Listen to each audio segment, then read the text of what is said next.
হিন্দু ধর্মে ঘটে কেন আম পল্লব দেওয়া হয়, এই সম্বন্ধে আজকে একটু কিছু কথা বলি। হিন্দু ধর্মে ঘটে আম পল্লব দেওয়ার পেছনে কিন্তু ধর্মীয় ও দার্শনিক তাৎপর্য আছে। ঘটকে মানুষের দেহের প্রতিরূপ হিসাবে মনে করা হয়। এই কারণ অনুযায়ী আম পল্লব আমাদের শরীরের গলার অংশ এবং গ্রীবার প্রতিনিধিত্ব করে।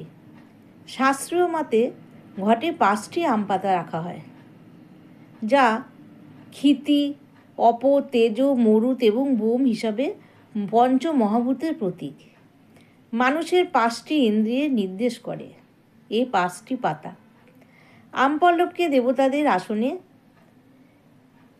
হিন্দু ধর্মের আদর্শ পাতা হিসাবে গণ্য করা হয়।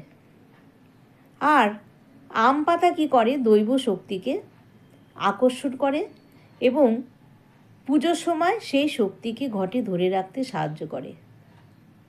আম পাতা হচ্ছে শক্তি ও সমৃদ্ধির প্রতীক।